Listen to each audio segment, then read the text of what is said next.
Batería eficaz. Camino peligroso. Capítulo número 1. Otros ojos. Fecha: 15 de abril del 2089, lunes, 14:58 de la tarde. Veía correr a los chicos y chicas delante de mí, la pelota de fútbol pasaba de un lado al otro, tocando cada pie y siendo testigo de cada jugada.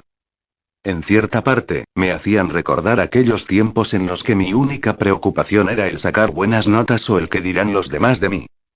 Inhalé por la nariz de manera profunda para luego exhalar por la boca antes de mirar mi reloj. Última jugada. Grité, haciendo que el equipo que iba perdiendo se preocupara. Con velocidad, aquellos chicos intentaron armar una jugada, se la pasaron al que estaba en la defensa y empezaron a correr en una formación de triángulo, con el defensa en la punta trasera y otros dos chicos en los extremos. Los extremos por obvias razones tenían marcas, pero lo impresionante era que el defensa avanzaba sin problemas. Jugador que se le cruzaba era pasado con velocidad. Ya estaban a punto de llegar al área, por lo que el equipo contrario, con miedo a terminar en empate, dejaron de marcar a los extremos del triángulo y fueron al defensa, aunque esto ya parecía planeado, ya que apenas se acercaron, el defensa se movió bruscamente a un lado y la pasó a uno de los extremos del triángulo.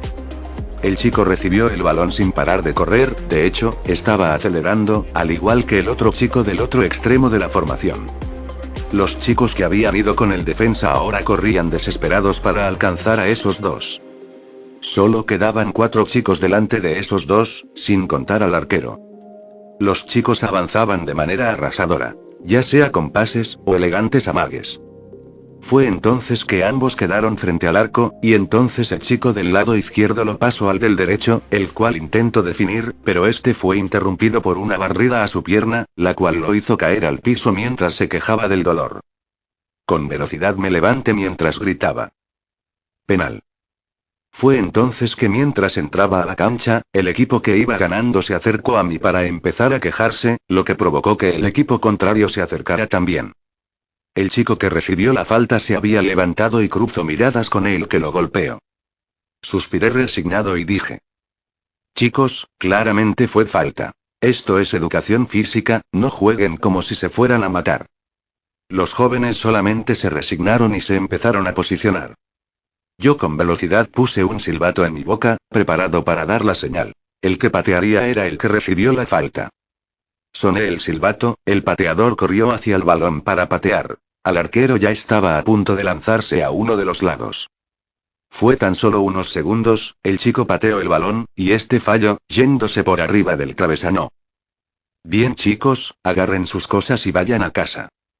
Exclamé, mientras veía como el equipo ganador festejaba, mientras que el perdedor, solo se iban a tomar sus cosas para irse. Excepto por el chico que pateó el penal, el cual solo se quedó ahí parado mirando al piso. Suspiré un poco antes de acercarme a él, para palmear su espalda mientras decía en un tono tranquilo y bajo: ya fue Roy, no te pongas así. Solo tuvieron suerte los del otro equipo. El chico suspiró y solo se alejó de mí para tomar sus cosas y dirigirse a la salida, al igual que los demás, pero yo lo detuve cuando pasó a mi lado, para volver a hablarle. ¿Te parece si vamos a algún lugar a cenar, hijo? El chico levantó la mirada y solo respondió algo apagado, pero dibujando una pequeña sonrisa en su cara. Sí, ¿por qué no? Tras aquello él siguió su recorrido a la salida del lugar, mientras que por el mismo lugar pasaban los chicos y chicas del siguiente curso que me tocaba. Aquel chico, de nombre Roy, es mi hijo. Este es de pelo rubio que llegaba hasta sus hombros, de ojos azules, piel blanca, de 1,65 metros de altura y con 16 años de edad. Salió muy parecido a su madre por desgracia. En esta clase no pasó nada interesante, por lo que, al terminar con aquel curso, cerré la puerta de salida de la cancha y solo me subí a mi auto para irme a casa. Según el reloj de mi celular eran las 17 de la tarde. Me gustaría poder llevar a casa a Roy con el auto, pero lamentablemente tengo las clases muy seguidas, si por lo menos tuviera una hora libre entre clases. Tras pensar eso solo suspiré resignado, mientras frenaba el auto ante un semáforo en rojo. Tras la espera solo seguí avanzando. Y ya que el viaje se me estaba haciendo pesado prendí la radio para poner las noticias. La verdad es que no me sorprendía nada de lo que allí estaban diciendo, era lo de siempre, robos, algún que otro asesinato, chismes de los famosos. Me disponía a cambiar la frecuencia, pero entonces empezaron a hablar de un tema, que pensé, ya habrían solucionado. La situación de uno de nuestros países vecinos, Durhak, aún es desconocida. Dijo un hombre de voz profunda e intentando dar un aire de misterio, el cual me atrapó. Pero este sentimiento no llegó a desarrollarse por completo antes de que su compañera agregara, con un tono igual que el anterior. Según el presidente, no tenemos que preocuparnos, pero en verdad en estos tiempos un error de comunicación puede tardar tanto en arreglarse. Aquello me dejó pensando que quizá el asunto de verdad era grave, ya que literalmente, toda comunicación con ese país está cortada. Ni siquiera le llegan los mensajes a un amigo que tengo ahí. Tras aquello, los presentadores solo siguieron hablando del tema, dando algunas teorías del por qué esto pasaba. Una de estas era que quizá era un ataque de algún país de otro continente. Pero esto, según el conocimiento que tenemos, queda descartado, ya que nuestro país no está en malos términos con algún país que represente una amenaza, ni en ese continente, ni en este. Suspiré, pensado que quizá le estaba dando demasiada importancia a esto, y solo cambie la frecuencia a una con música. Aunque esto no lograba relajarme del todo. Según lo que dijo el presidente, perdimos comunicación con ellos unos días después de Navidad, y dijo que mandaría tropas a ver qué pasaba, pero luego de eso no ha vuelto a dar ningún comunicado.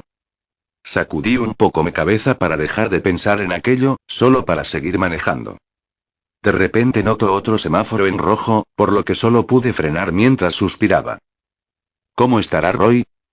Dije entre susurros, solo para pensar que aprovechando que estoy detenido debería mandarle un mensaje. Hora 17:56 de la tarde. Vista de Roy.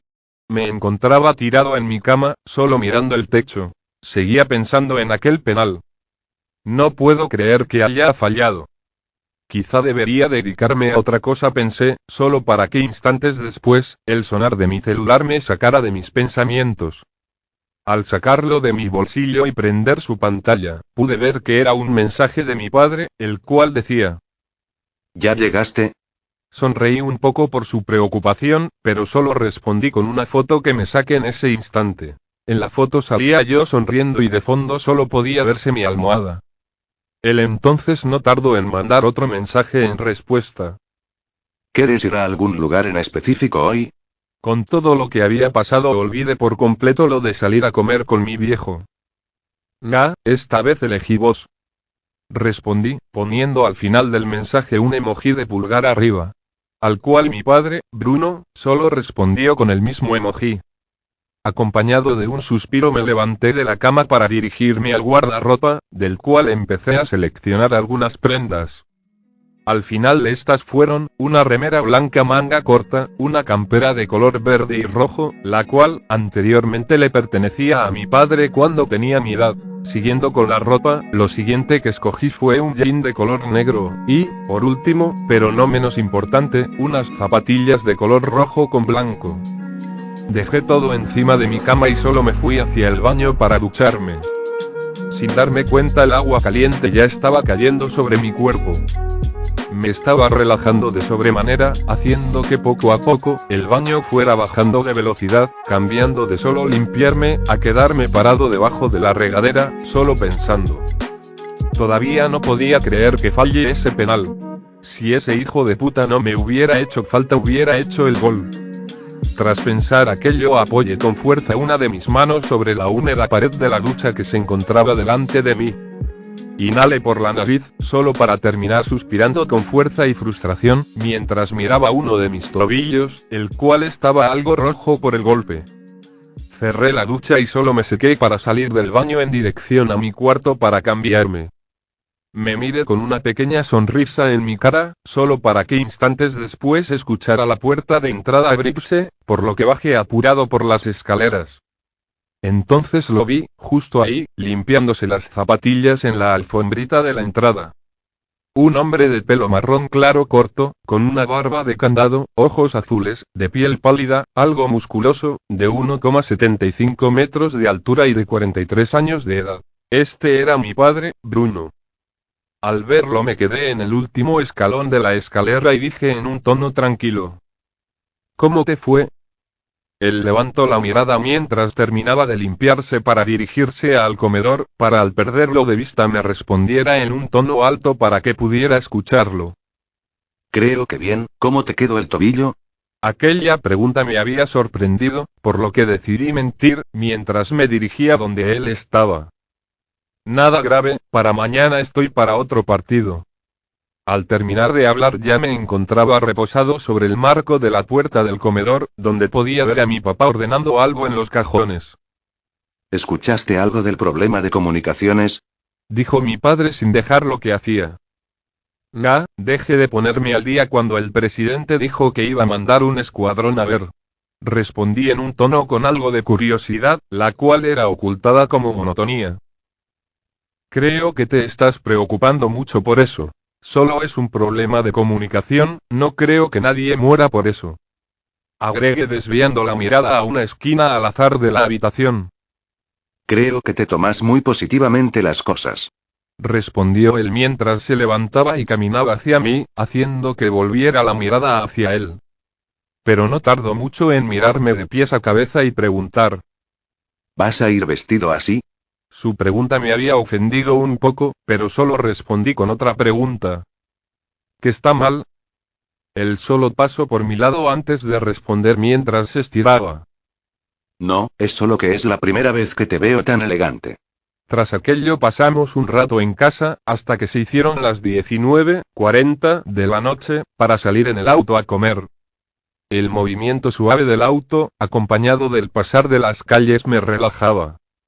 El frío viento me daba en la cara y hacía mover mi pelo de un lado al otro. Fue entonces que noté que me había olvidado atarme el pelo, lo que me molestaba un poco. Pero tampoco es razón para que me arruinara la noche. ¿Me puedes decir a dónde vamos? Dije, sin dejar de mirar por la ventana. Aquella pregunta no tardó en ser respondida por mi padre, el cual parecía bastante feliz. Es una sorpresa, pero, ya que nos falta un poco más para llegar, pone la radio. Exhalé por la nariz, mientras giraba mi cintura para prender la radio y ajustar el volumen. En esta se encontraban las noticias, por lo que me disponía a cambiar, pero mi padre me dijo. Deja un segundito, quizá dicen algo importante. Recosté mi espalda en el asiento y solo me puse a escuchar lo que decían en la radio. Se pudo atrapar a tal o se inició una investigación eran algunas de las frases que más se repetían. Pero entonces un hombre dijo, haciendo que mi padre desviara la mirada por unos momentos del camino. Tenemos nuevas noticias del presidente sobre la situación de Durhak, uno de nuestros países vecinos. No sé si fue el aburrimiento, o el que fuera el único sonido que estaba lo suficientemente fuerte para llamar mi atención, pero, me puse a escuchar lo siguiente que dijo una mujer. Según el presidente, lo que pasó fue un cortocircuito que reventó las torres que daban señal a todo el país, lo que costará mucho de reparar. Aunque eso no explica por qué ya no se puede tomar ninguna forma de transporte legal hacia el país. Muchos dicen que están ocultando algo, y otros solo se revuelcan en la ignorancia. Me pareció algo extraño, a decir verdad, pero tras aquellas palabras, solo cambié la frecuencia, buscando despejar mi mente.